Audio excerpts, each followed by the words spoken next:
चलो, आज का हमारा टॉपिक है इकोनॉमिक्स का। ये आज जो हम डिस्कस करेंगे वो है demographic condition of India in pre independence period या ड्यूरिंग द कॉलोनियल रूल। एक ही बात है। अभी तक हमने क्या क्या पढ़ा? अभी तक हमने पढ़ा इंडिया की क्या फीचर्स थे कॉलोनियल रूल से पहले। हमने पढ़ा एग्रीकल्चर के क्या फीचर्स थे। We had studied about industrial sector and we had also studied about foreign trade in our yesterday's class. आज हम लोग डिस्कस करेंगे कि इंडिया की डेमोग्राफिक कंडीशन क्या थी इन प्री इंडिपेंडेंस एरा।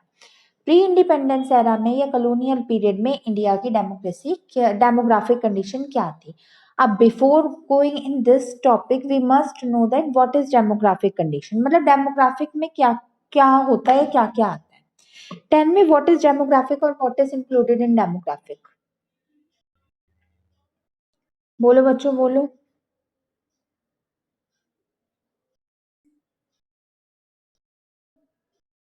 मैं बताती हूँ।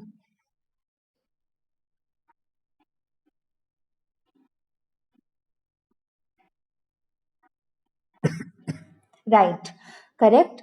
हमारा डेमोग्राफिक कंडीशन या डेमोग्राफिक रेट्स में हमारा आता है, डेमोग्राफिक्स में आता है हमारी basically infrastructural facilities, health facilities, education या लिटरेसी रेट और डिस्क्रिमिनेटरी पॉलिसीज।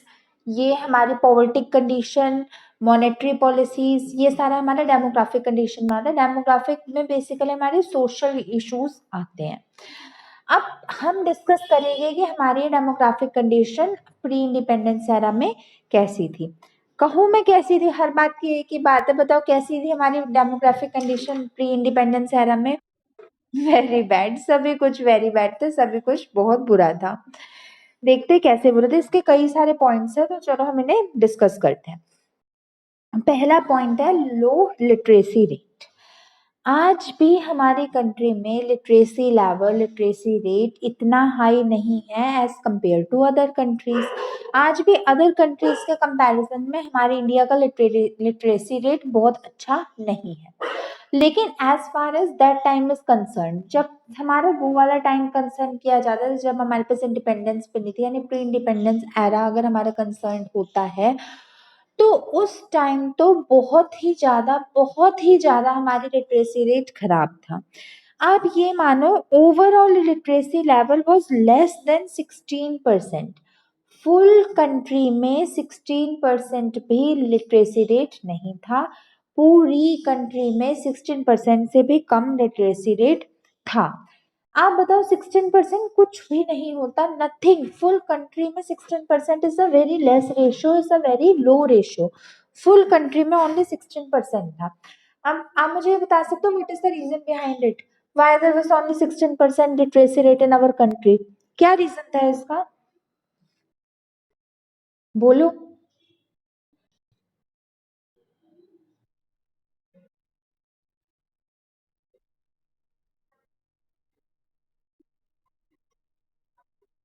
हाँ, फीमेल लिटरेसी रेट तो था ही था, वो तो खैर एक बिल्कुल ही अलग पॉइंट है। अच्छा चलो, फीमेल्स को नहीं भी प्रोवाइड करनी थी तो मेल्स को भी क्यों नहीं की? Why only 16% of literacy rate was there in our country? ऐसा क्यों था?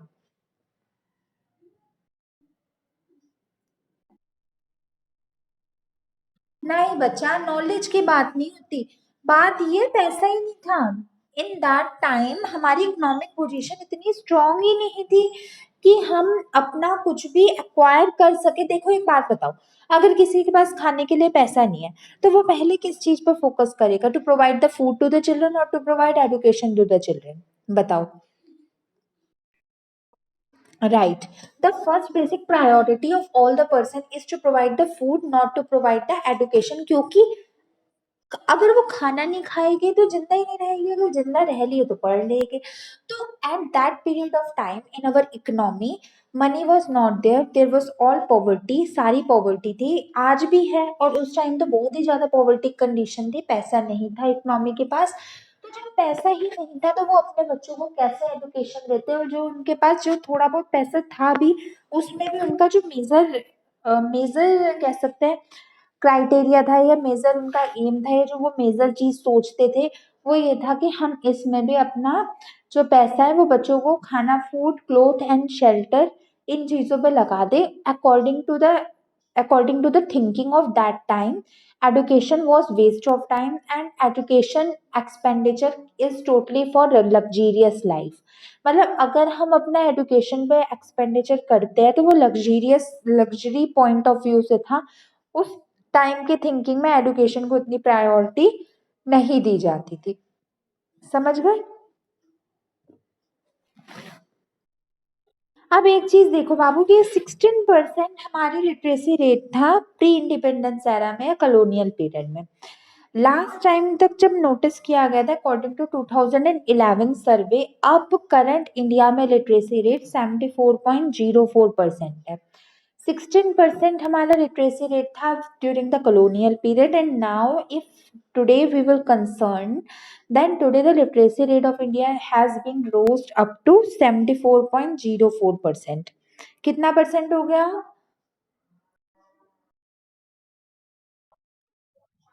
करेक्ट। अब 74.04 हो गए, तब 16 का काफी इंप्रूवमेंट हुआ है, क्योंकि आजकल ऐसे तो बहुत ही कम लोग होते हैं जो अपने बच्चों को स्कूल ही नहीं भेजते। जो मिडिल क्लास और अपर देन मिडिल क्लास यानी रिच होते हैं वो तो अच्छे अच्छे स्कूल्स में भेजते हैं। जो पुअर भी होते हैं ना वो एटलीस्ट गवर्नमेंट स्कूल में तो भेज ही देते हैं। आपने कोई ऐसा बच्चा देखा जो कभी स्कूल ही ना गया हो? वेरी रेयर, बहुत कम ऐसा होगा जो बच्चा, चाहे कोई आपके यहाँ वर्कर हो, चाहे कोई मेड हो, गार्डनर वगैरह हो, कोई जो छोटे मतलब जो, सॉरी मैं छोटा तो नहीं कहूंगी, लेकिन जो थोड़े पुअर लोग होते हैं उनके भी बच्चे एटलीस्ट गवर्नमेंट स्कूल में तो होते ही होते हैं, चाहे प्राइवेट में ना हो। आजकल ऐसे बहुत ही कम लोग होते हैं जिनको टोटल ही आप कह सकते हैं हमारा टोटल ही वो कभी स्कूल ना गए हो। ठीक है? तो there is a stupendous increase in the literacy rate from previous time to now. समझ गए? आपको पता है ये पॉइंट्स तो आपको परसेंटेज तो याद कर ही लेना है, वो तो मैं सुनती रहूंगी बीच बीच में से, तो याद रखना। और इसके बाद इसका ही सेकंड पॉइंट है, देखो ओवरऑल लिटरेसी रेट तो 16% था, और जो फीमेल्स लिटरेसी रेट था उन 16% में से कि जो फीमेल लिटरेसी रेट था वो ओनली एंड ओनली 7% था। Out of 16% total, only 7% was the literacy rate of the girls child. Girls child का literacy rate only and only 7% था। समझ गए? 7% of girls and 9% of boys at that time literacy rate was there। तो बहुत ही बेकार हमारे literacy की condition थी।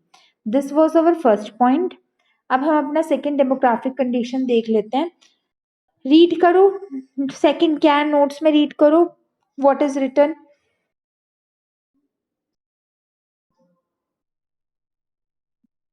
Right, low standard of living. Can you tell me that what is the meaning of standard of living और what are the measures of standard of living?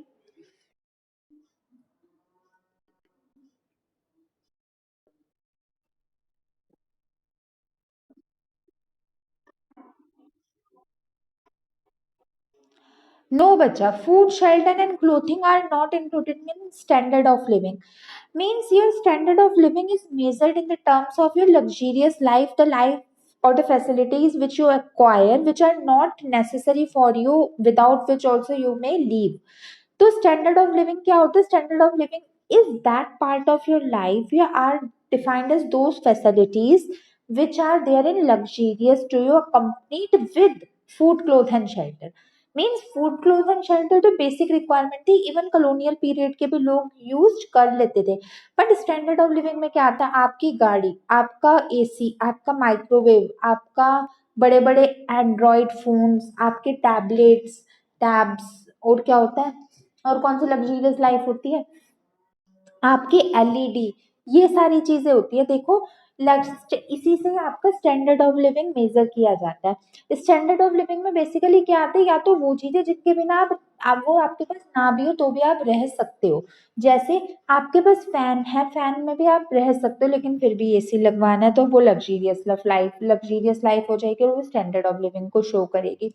आप पैदल भी कहीं जा सकते हो, आपके पास बाइक है, स्कूटी है, कार है, वो स्टैंडर्ड ऑफ लिविंग हो जाएगी। आपके पास सिंपल में रेफ्रिजरेटर है, फ्रिज है, आपके पास डबल डोर वाला फ्रिज है, वो लग्जरियस लाइफ हो जाएगी। आपके पास सिंपल कह सकते हैं हमारा छोटा टीवी जो पहले ज़माने में आते थे छोटे टीवी है, आपके पास एलईडी है वो आपकी लग्ज़रियस लाइफ़ हो जाएगी। छोटा फ़ोन है आपके पास बड़े-बड़े एंड्रॉइड फ़ोन है वो आपकी लग्ज़रियस लाइफ़ हो जाएगी। तो बेसिकली इन सारे लग्ज़रियस आइटम्स को मिला के एक पर्सन का स्टैंडर्ड ऑफ लिविंग बताया जाता है। आप गंदे कपड़े भी पहन सकते हो मतलब गंदे इन द सेंस ऑफ कह सकते हैं थोड़े सस्ते क्लोथ्स भी पहन सकते हो और महंगे-महंगे क्लोथ्स पहन रहे हो वो आपके स्टैंडर्ड ऑफ लिविंग हो गया। तो स्टैंडर्ड ऑफ लिविंग मतलब होता है all those luxurious facilities which are there for you apart from food cloth and shelter, food cloth and shelter की अलावा। समझ गए?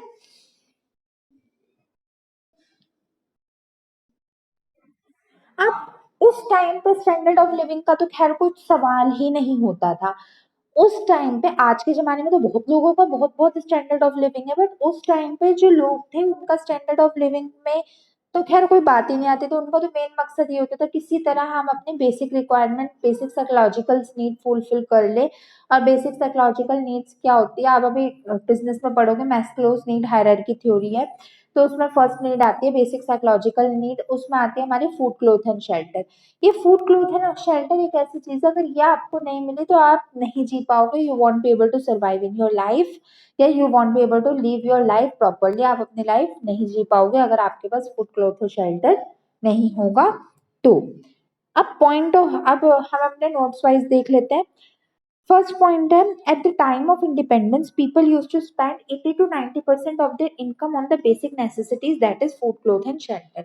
इंडिपेंडेंस के समय में आधे से ज्यादा लोग अपनी 80 से 90% यानी पूरा ही अमाउंट हो गया 80 से 90% ऑफ लोग अपने जीवन जीते थे या अपनी इनकम में स्पेंड करते थे जितना वो अर्न करते थे वो बेसिक रिक्वायरमेंट से बेसिक नेसेसिटीज पे जो कि था हमारा फूड क्लोथ एंड शेल्टर पे। ठीक है this was not adequate for the satisfaction of their other needs वो इतना नहीं कमा पाते थे कि उनकी जो अदर नीड्स होते हैं फूड क्लोथ और शेल्टर के अलावा जो उनकी अदर नीड्स होती है वो उनमें से किसी एक भी नीड को फुलफिल कर पाए मीन्स वो उतना ही कमाते थे कि जितने से वो अपने बहुत ही नेसेसरी नीड्स को अकम्पलीट कर ले बहुत ही नेसेसरी नीड्स को फुलफिल कर ले वो इससे ज्यादा नहीं कमा पाते थे जिससे वो अपने शौक पूरे कर सके या अपनी एक्स्ट्रा नीड को फुलफिल कर सके। समझ गए?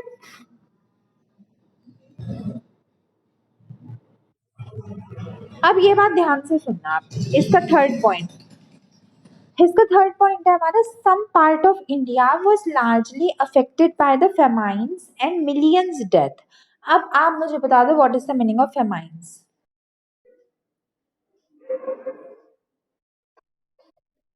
भूखमरी। फेमाइन्स ऐसी कंडीशन होती है जब इंसान के पास एडिकेट अमाउंट ऑफ फूड नहीं होता खाना नहीं होता या उनके पास इतने रिसोर्सेज नहीं हो सकते जिस नहीं होते जिनसे वो अपनी भूख मिटा सके और भूख को मिटा के वो अपनी मतलब कह लो कि वो इतना भी नहीं कमा पाते कि वो अपने दो वक्त की रोटी खा सके। कौन नहीं कमा पाते थे? To whom I am referring to?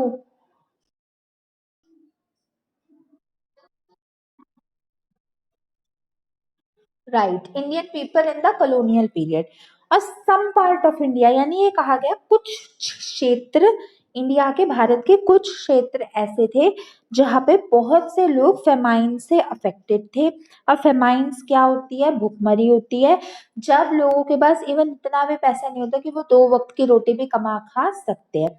अब मुझे ये बता दो आप कि जो ये फेमाइन्स होते हैं मतलब दो वक्त की रोटी मतलब क्या मेजर करती है मतलब क्या बेसिक रिक्वायरमेंट होते हैं या आपने पॉवर्टी में पढ़ा होगा 9th 10th में कि क्या बेसिक रिक्वायरमेंट्स होती है जिसके थ्रू बंदा हो सके तो उसको मतलब वो पुअर नहीं कहलाता या उसको रोटी मिल सकती है मुझे ये बताओ।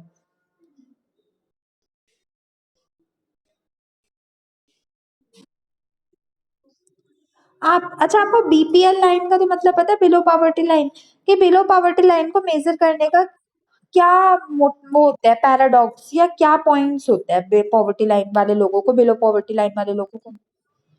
जी क्या?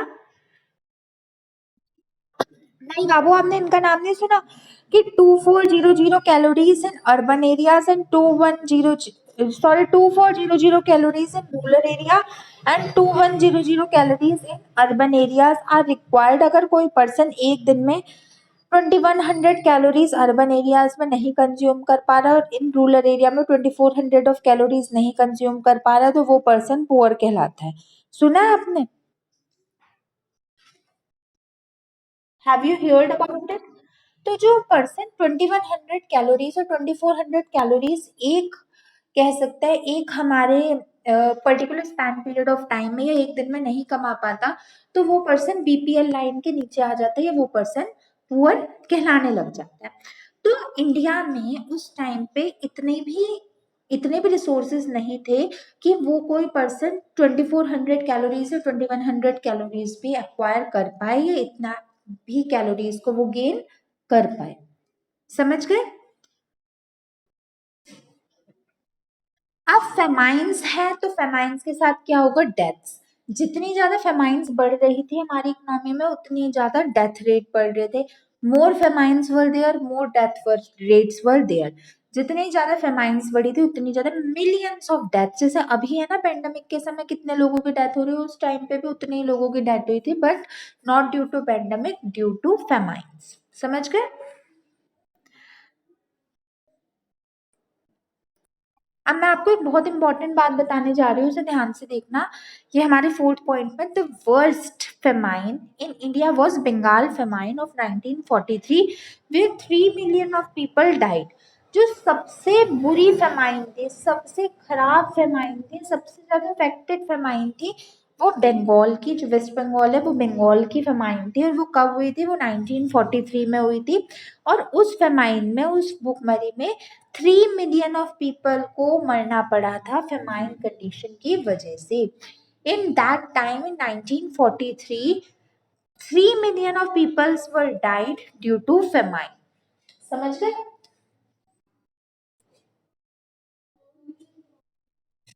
आप मुझे बताओ, आपको इन दोनों पॉइंट्स में कोई डाउट है? चलो पहले कुछ क्वेश्चंस पूछते हैं इन दोनों से related. Tell me one thing कि हमारे इंडिया का ओवरऑल लिटरेसी रेट क्या था प्री इंडिपेंडेंस पीरियड में? करेक्ट। इसमें कुछ ग्रोथ हुई थी?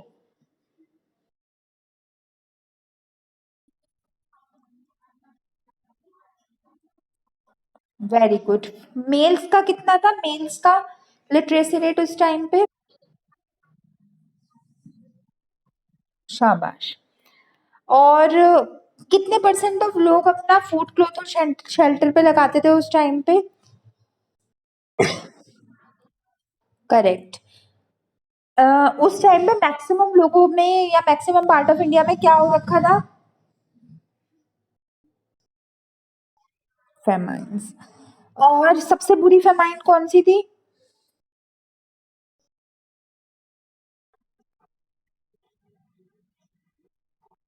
Very good.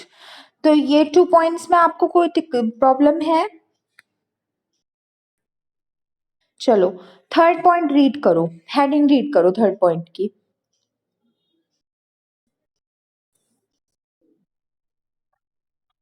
Right, high birth and death rate. अब इससे पहले मैं आपको बताऊं ये क्या होता है, पहले मुझे बताओ what was birth rate, what was death death rate. Birth rate क्या होता है?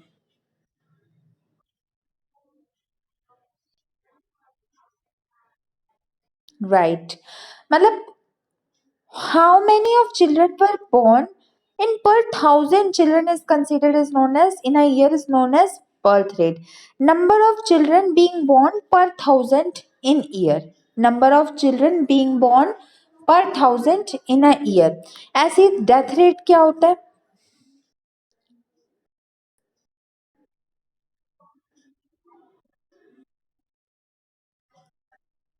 इसमें ना 1000 ही मेजर होता है कि हर 1000 लोग में, मतलब हर बच्चे, जो बर्थ रेट 1000 लोगों पे मेजर किया जाता है कि नंबर कितने लोग ऑफ चिल्ड्रन बॉर्न हुए पर 1000 इन अ ईयर और कितने लोगों की डेथ हुई है per 1000 in a year. It refers to the number of people dying per 1000 in a year, it refers to the number of children being born per 1000 in a year. ठीक है, birth rate और death rate समझ आ गया। अब high birth rate और high death rate, मैं आपको दोनों का रीजन बताती हूँ। इसमें तो मैंने आपको ऐड नहीं किया, बस मैंने ये लिखा both birth rate and death rate were high, very high. मैं आपको रीजन बताती हूँ। पहले मुझे रीजन बताओगे बर्थ रेट क्यों ज्यादा था, वाई बर्थ रेट वॉज मोर?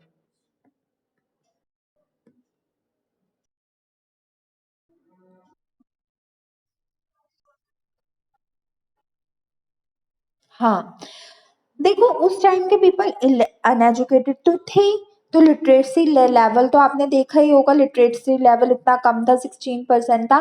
तो एजुकेशन नहीं थी, ये सारी चीजें ना एजुकेशन सिखाती है। तो उस टाइम पे लोगों की ये थिंकिंग ही नहीं थी। देखो, लोग ये सोचते थे कि हमारे बस चिल्ड्रन हो जाए। वो ये नहीं सोचा करते थे कि उनको वो फ्यूचर प्रोवाइड कर पाएंगे या नहीं कर पाएंगे, या उनको एडिकेट फैसिलिटीज प्रोवाइड कर पाएंगे या नहीं कर पाएंगे, या उनके भविष्य के बारे में कुछ सोच पाएंगे या नहीं पाएंगे।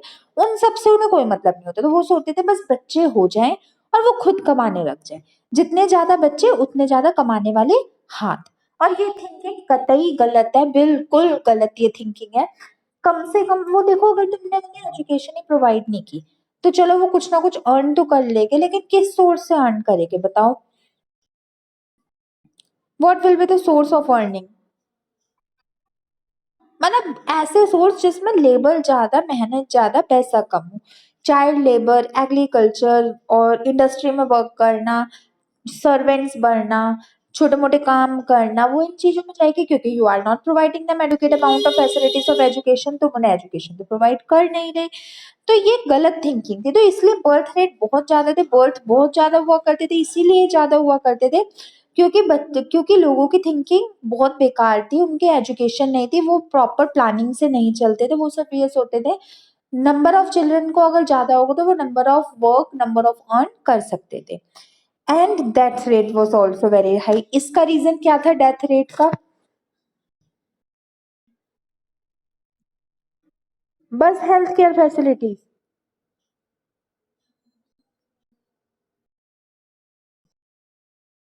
मैं बताती हूँ। इसका रीजन ये था, देखो अभी मैंने आपको बताया ना हाई बर्थ रेट, बच्चे तो ज्यादा हो जाते थे, उनके बारे में सोचा तो जाता नहीं था।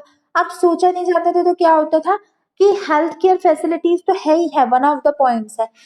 फेमाइन्स की वजह से लाखों लोग मरते थे, हेल्थ केयर फैसिलिटीज की वजह से लाखों लोग मरते थे। कितने बच्चे कुपोषण का शिकार होते थे? व्हाट इज कुपोषण? Mail nutrition. मेल न्यूट्रिशन पता है आपको? Do you know what is male nutrition? तो कुपोषण का शिकार होते थे। अगर कोई बीमार हो जाए तो उनके लिए फैसिलिटीज नहीं होती थी कि उनको प्रॉपर फैसिलिटीज प्रोवाइड करी जाए। बहुत ही ज्यादा खराब स्पेनियो था, बहुत ही ज्यादा खराब सिचुएशन थी। इतना पैसा ही नहीं हुआ करता था। आज अगर आज के जमाने में सब लोग 90% ऑफ लोग प्लानिंग से चलते हैं, ठीक है? वन या ज्यादा अगर टू चिल्ड्रन होते हैं, तो उसमें क्या होता है कि अगर गॉड फॉरबिड्स, भगवान ना करे, किसी को कुछ हो जाए, बीमार हो, को कुछ हो, तो प्रॉपरली पैसा लगा के उसको बचाने की कोशिश की जाती है। उस टाइम पे को अगर कोई बीमार हो जाता था, ये भी बात ठीक है कि हेल्थ इंफ्रास्ट्रक्चर पे नहीं था, और ये भी बात ठीक है अगर हो भी तो उनके पास पैसा लगाने के लिए भी नहीं होता था। तो इसीलिए डेथ रेट ज्यादा होती थी, क्योंकि अगर कोई प्रॉब्लम हो तो उसको सॉर्ट आउट करने के लिए ना ही मनी होता था, ना ही इंटेलिजेंस होती थी, ना ही एडुकेशन होती थी, ना ही स्किल्स होती थी, और ना ही फैसिलिटीज होती थी। ठीक है, समझ गए? चलो बाबू, फोर्थ पॉइंट को रीड करो।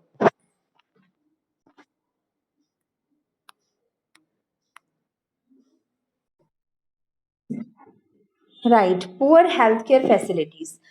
हमारी, अगर मैं आज की भी बात करूं, तो आज की भी कोई हेल्थ केयर फैसिलिटीज हमारे बहुत स्ट्रांग तो है नहीं। आपने देखा होगा कि पैंडेमिक के समय पे ना ही बहुत ही ज्यादा आपके पास रिसोर्सेज होते, और काफी लोगों को आज भी इंडिया में वो हेल्थ केयर फैसिलिटीज नहीं मिल पाती जितनी उनको चाहिए। आपने देखा होगा मैक्सिमम लोगों को हॉस्पिटल से नहीं मिल पाते, और मैक्सिमम लोगों को एडिकेट मेडिकल फैसिलिटी नहीं मिल पाती। इवन टुडे, इवन टुडे मतलब आज भी। तो उस टाइम तो आप सोच ही सकते हो what a bad poor facilities were there at that time in our country. बहुत ही ज्यादा पुअर हेल्थ केयर फैसिलिटीज थी, मतलब मानो कुछ ही नहीं था। There was lack of public facilities for majority of population. Public facilities थी नहीं। पब्लिक फैसिलिटीज बोले तो what is the meaning of public facilities? No, no no no no no, health care बात की जा रही है यहाँ पे, ट्रांसपोर्टेशन वगैरह तो बात की बात है। What is the meaning of public health facility? कौन से हॉस्पिटल? राइट। गवर्नमेंट हॉस्पिटल हुआ नहीं करते थे, प्राइवेट किसी के पास इतना पैसा नहीं होता था कि कोई अपना प्राइवेट हॉस्पिटल्स खोल दे। Let me repeat my words. Public यानी गवर्नमेंट हॉस्पिटल्स हुआ नहीं करते थे, और होते भी थे तो आपने सुना होगा, आपने अपनी स्टोरीज वगैरह में सुना होगा, शहर से इतने इतने दूर होते थे, गांव से इतनी दूर दूर होते थे कि लोग पहुंच ही नहीं पाते थे। तो गवर्नमेंट के हॉस्पिटल्स हुआ नहीं करते थे, और प्राइवेट इतने होते नहीं थे, प्राइवेट के पास इतना पैसा नहीं था कि वो अपना खोल सके। ठीक है। As a result, there was widespread water and airborne diseases. इसी की वजह से पूरी कंट्रीज में बहुत ही ज्यादा वाटर बॉर्न डिसीज यानी जो पानी से डिसीज होती है, जैसे कि हमारी ये हो गई कॉलेरा, टाइफाइड, जॉइंडिस, ये सारी। और जो हमारी एयरबॉर्न डिसीज होती है, जो हमारी हवा से होती है। हवा से कौन सी होती है? अस्थमा वगैरह, टीबी वगैरह। राइट। ये सारी डिसीजेस होती थी, आज भी डिसीजेस तो देखो सभी बुरी है, डिसीजेस तो अगर किसी के हाथ में भी दर्द हो रहा है वो भी बुरा है। लेकिन ना उस टाइम पे ये इससे ज्यादा बुरा इसलिए था क्योंकि इसका निवारण नहीं था, इसका सॉल्यूशन नहीं था इंडिया के पास कुछ भी। आज भी आप देखो तो जैसे इटली में, अमेरिका में बहुत ही ज्यादा high level of health facilities होती हैं। हमारी इंडिया अभी भी लॉकडाउन है, माना पहले से तो इम्प्रूवमेंट है, बट अभी भी बीइंग अ डेवलप्ड कंट्री तो नहीं है। तो अभी भी इतनी ज्यादा हेल्थ फैसिलिटीज नहीं है। तो तब तो बिल्कुल ही नहीं थी, इसलिए जो लोग बीमार होते थे उन्हें अल्टीमेटली मरना ही पड़ता था, उनके लिए सॉल्यूशन नहीं हुआ करता था। समझ गए? Fifth point, high infant morality rate. What is the meaning of infant morality rates? मैं बताती हूँ। Very very good. वो इन्फेंट यानी इन्फेंसी, इन्फेंस होते हैं नवजात शिशु, नवजात बच्चे, न्यू बॉर्न बेबीज। तो इन्फेंटी रेट क्या होता है? इन्फेंटी रेट बेसिकली हमारा, ये इन्फेंट मोरालिटी रेट हमारा होता है कि 1000 बच्चों पे एक साल में कितने जो न्यू बॉर्न बेबीज होते हैं उनकी डेथ होती है with in 1 year of birth. एक साल के बर्थ के अंतर्गत, एक साल के बर्थ के अंतर्गत कितने लोगों की, कितने बच्चों की डेथ होती है ड्यूरिंग 1000, ड्यूरिंग पर 1000 ऑफ चिल्ड्रन इन 1 ईयर। ठीक है, ये इन्फेंट मोरालिटी रेट होता है। तो हमारा क्या था उस टाइम पे, इन्फेंट मोर्टेलिटी रेट बहुत था, मतलब इन्फेंट चाइल्ड, नवजात शिशु बहुत जल्दी जल्दी मरा करते थे, एक साल के अंदर अंदर उनकी डेथ हो जाती थी। उसका रीजन क्या था? उसका रीजन था lack of adequate public health facilities. उनके पास पब्लिक हेल्थ फैसिलिटीज बिल्कुल नहीं होती थी, वही हॉस्पिटल्स नहीं होता था। Occurrence of frequent natural calamities and famines, बहुत ज्यादा नेचुरल कैलामिटीज होती थी, या नेचुरल कैलामिटीज अपग्रेड होती थी, या नेचुरल यानी प्राकृतिक आपदाएं भी आती थी, और फेमाइन्स यानी भुखमरी तो थी ही थी भाई। वही बात है कि जितने ज्यादा बच्चों को उतनी ज्यादा फैसिलिटीज कम होएगी, तो उनके पास खाने के लिए भी नहीं होते थे, जिनसे वो मैल न्यूट्रिशन का शिकार होते थे, resulted in wide spread poverty and high infant morality rate. इन रीजनों की वजह से, इन कारणों की वजह से जो इन्फेंट मोरालिटी रेट था वो बहुत हाई था, और बच्चों के पास, बच्चों की डेथ का रेट भी बहुत ज्यादा था। और अगर मैं आपको थर्ड पॉइंट में इसमें बताऊं, it was quite dangerous, around about 218% पर 1000। मतलब 1000 बच्चों में से 218 बच्चे मरते ही थे due to infant morality rate. समझ गए? आप ये अपना अमाउंट याद करना कि पर 1000 बच्चों में से 218 children use to die due to infant morality rate. Got my point? Last point हम देख लेते हैं। लास्ट पॉइंट है low life expectancy rate. Life expectancy rate का क्या मतलब होता है? Right, average life of a person, मतलब एक कंट्री में लोग कितना एवरेज पीरियड के लिए जी सकते हैं। तो एवरेज लाइफ एक्सपेक्टेंसी का मतलब देखो, आज के जमाने की, मतलब आज की पॉपुलेशन की क्या एवरेज एक्सपेक्टेंसी रेट है? आई थिंक ऑल अराउंड 70 तो शायद नहीं, लेकिन आजकल ऑल अराउंड 6 की लाइन में, 65 समथिंग है आजकल शायद। ये मैं I am not sure, but 6 की लाइन में। लेकिन उस टाइम पे एवरेज लाइफ एक्सपेक्टेंसी रेट का मतलब होता है average life of a person, और उस टाइम पे लाइफ एक्सपेक्टेंसी रेट बहुत कम था, वो सिर्फ और सिर्फ 32 ईयर्स था। ओनली, देखो कुछ होते 32 ईयर्स, कुछ भी नहीं होते। तो उस टाइम पे लाइफ एक्सपेक्टेंसी रेट 44 लिखा हुआ है। अच्छा, तो चलो मैं एक बार आपको अभी टैली करके अभी बता दूंगी। जब अगर ये मैंने अपनी बुक के अकॉर्डिंग लिखा था, चलो कोई बात नहीं, मैं आपको अभी बता दूंगी। 32 होगा या 44 होगा, आप वो मैं अभी बता दूंगी, अभी क्लैरिफाई कर दूंगी। तो चलो हम इस पे ज्यादा डिस्कस नहीं करते, बस ये मानो कि ऑलमोस्ट बहुत कम था लो लाइफ एक्सपेक्टेंसी रेट। अभी जस्ट मैं आपको इसका क्लैरिफिकेशन देती हूँ कितना था। ठीक है, आप बताओ, आपको आज के इन 6 पॉइंट्स में कोई डाउट है?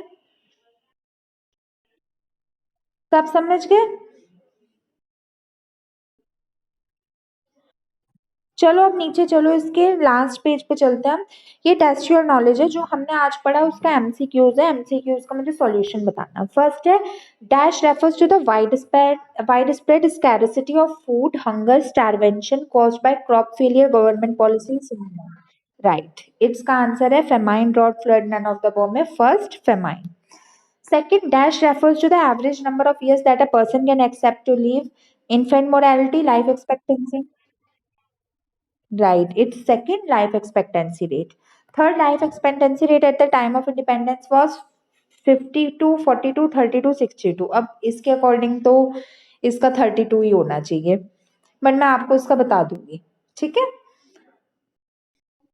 तो that was our today's lecture.